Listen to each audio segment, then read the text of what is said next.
everybody, and welcome back to another episode of 123 CMMC. My name is Dana Mantilia, and I will be your host. And our guest today is Scott Singer.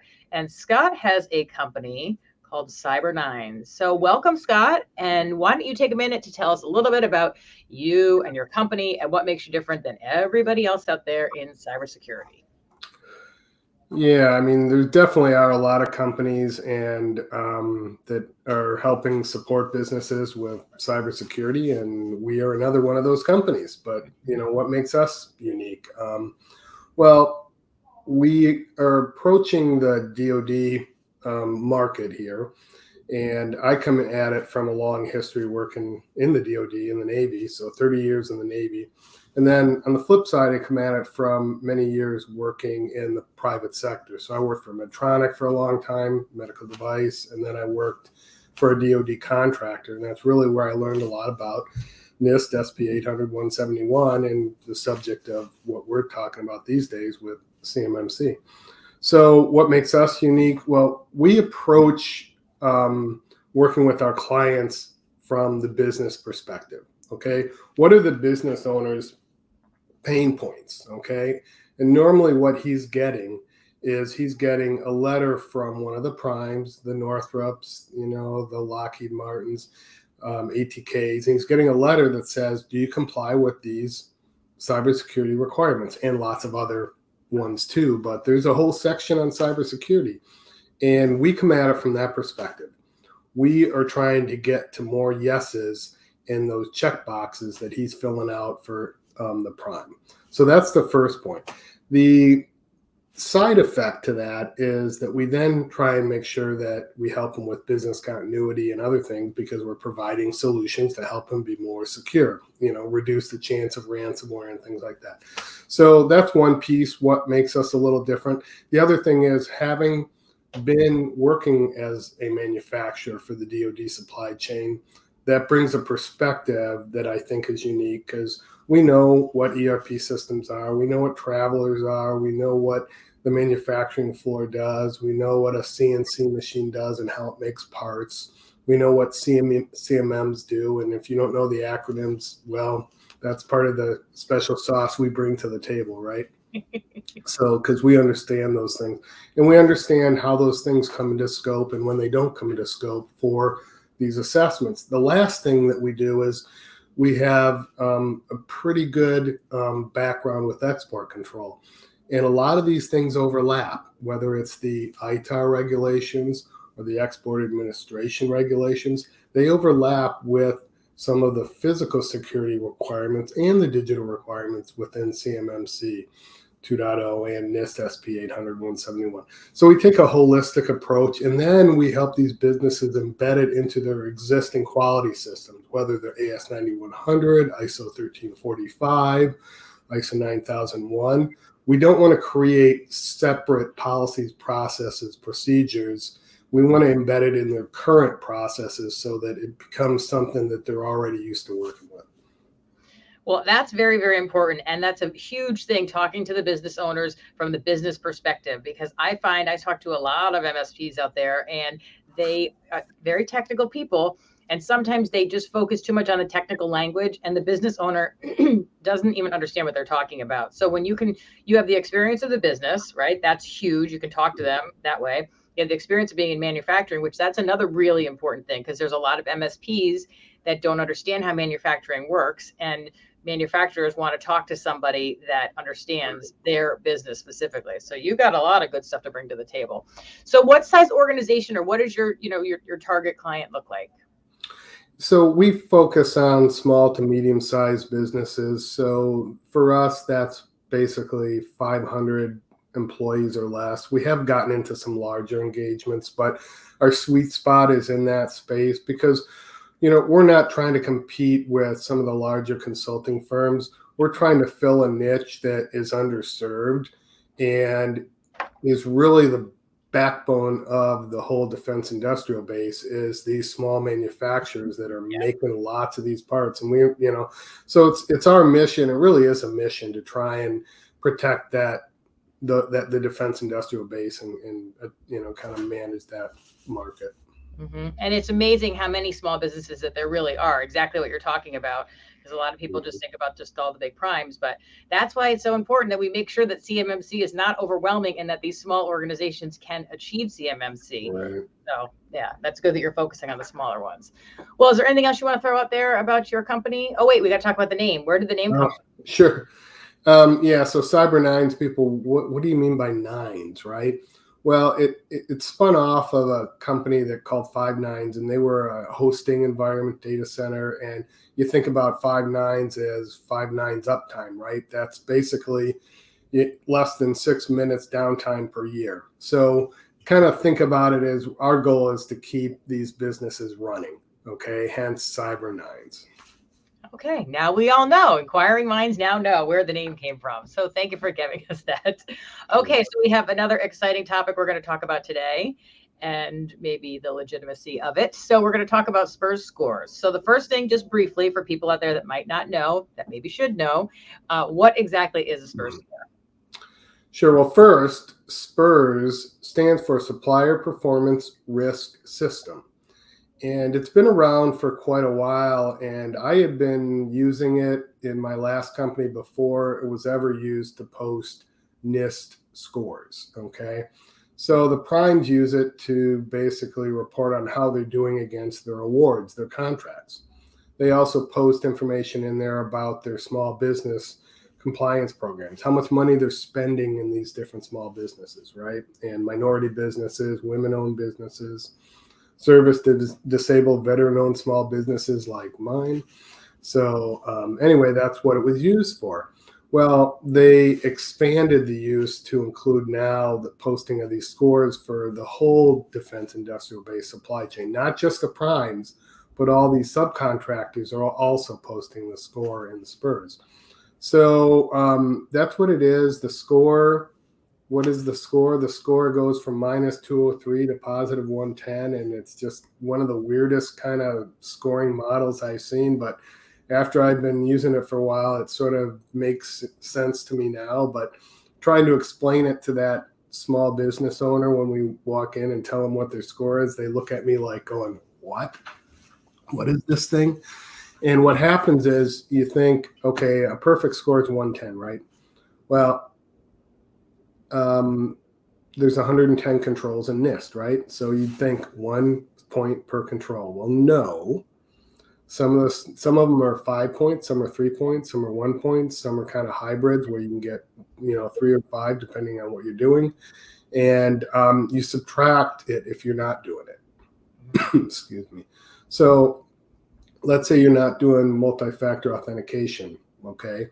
Well, then you subtract 5 points. Oh, but wait, you're doing it for administrative accounts when you're logging in remotely. Oh, well, you get 3 points for that.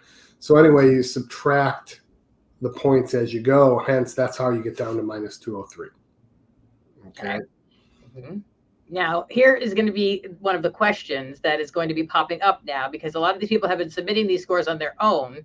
And, should it be accurate? Does it have to be accurate? What's the big deal with how accurate it really is?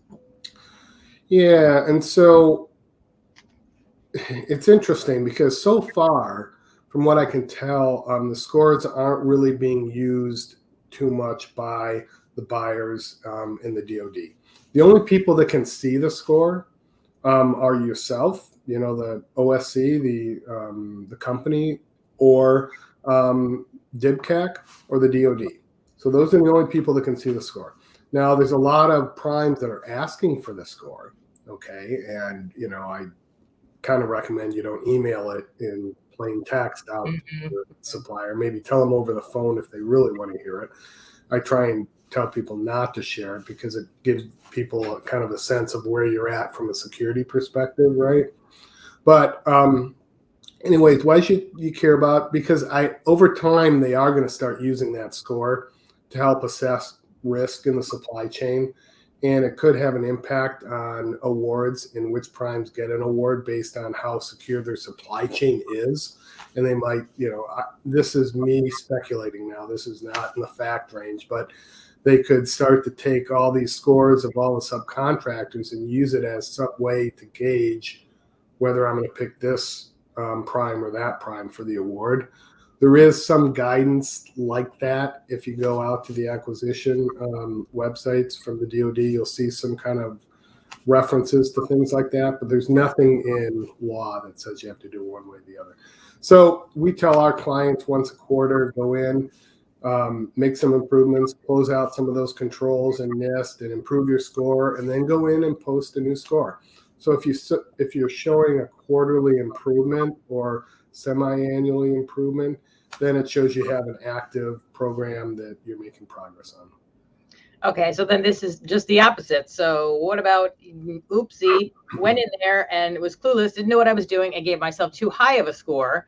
So how does it look then if you are realistic and go back in there and put a real score or an accurate score? Believe it or not, this has happened on every situation where we've come in and helped act as a third party and do a basic assessment for a manufacturer. Every time we've come in, our score has been lower than what they self-attested to themselves. If they had gone and posted a score already, then our recommendation is what they should do is normally a manufacturer is going to have a quality process around non-conformance or corrective action. Use that process. Okay, open a non-conformance, an NCR, or open a corrective action, excuse me, and explain what happened.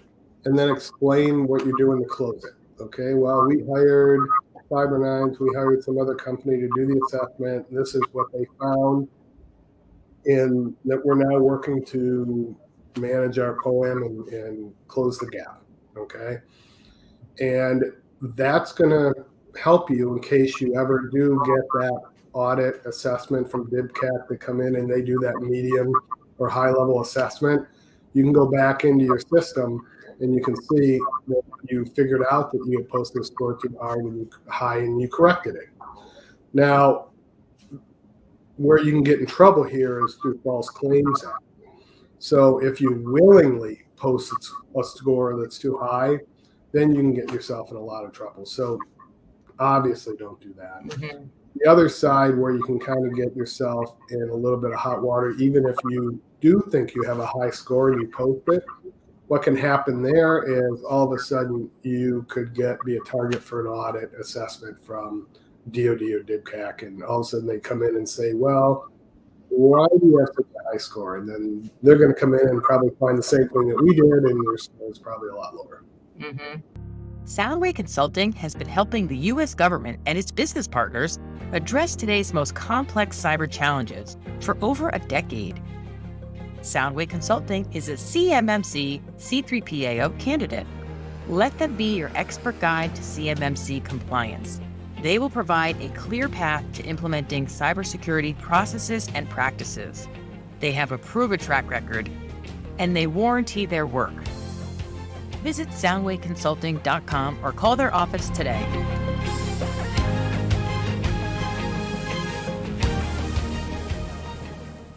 All right, that's good. So you just gave people a solution, because I think there are quite a few people that are going to be in this situation. So now they know if they did this, and legitimately, they really thought they were giving themselves the proper score, but then somebody who really is more familiar with it goes in there, like yourself, and says, then they have a way out of the mess. So. And Dane, I would add one other thing is to go above and beyond is that I would also recommend that you voluntarily disclose to DoD, write them a letter and say, this is what happened, this is what we did to correct it. Mm-hmm. That you are not going to get in trouble for doing that. They like to see letters like that, especially if you go into the other side of the house, which is the export control world. Department of State and Department of Commerce are used to those kind of letters all the time. And when you send in a letter like that, it shows that you're paying attention and you're taking it seriously and you're fixing it. Mm-hmm. And now you don't have to look in the rearview mirror and worry about, hey, did I do something wrong? I mean, no, you disclosed it. Yeah, we had a problem. We went and fixed it. Perfect. That's excellent, excellent advice. Okay, so our next question. So Cyber9 helps small manufacturers get compliant. with DoD cybersecurity requirements. And now that CMMC 2.0 is here, what are some of your concerns? Yeah, so first of all, excuse me, I'm really am supportive of CMMC 2.0. I think getting back to the the groundwork of NIST SP 800-171 being an independent framework that all of the government can buy into for cybersecurity is really important. Sometimes the enemy, of good is perfect, and throwing in all these extra, processes, 996, 997, 998, all those different, CMMC practices that they had put in, the extra 20 delta that they had added. While I believe that they're good, and a lot of those should be in place already anyways, it created confusion, complexity, and it put the DoD out on an island by itself, which I don't think was a good thing. So pulling that back in is a good thing. Where I run into some frustration with it is that they came out with the level 2, which is the old level 3, and they didn't give good solid guidance. They call it bifurcation now. They didn't give good solid guidance on who needs to be able to self-attest and who has to get a third-party assessment. So that's created some confusion. And in fact, with some of our clients, they're taking a wait and see attitude. They just are saying, it's back into rulemaking. It's 9 months to 2 years before this is going to be new DFARs are going to come out for this. I'm going to wait because I don't know what's going to happen. And that is probably an unintended consequence of not being very clear here. That is kind of disappointing to me. So as part of this, I'm a member of this C3PO stakeholder forum. We're coming out with some guidance, actually not guidance, a policy recommendation on what we should do here. And hopefully the DoD will, take that from kind of the stakeholder forum and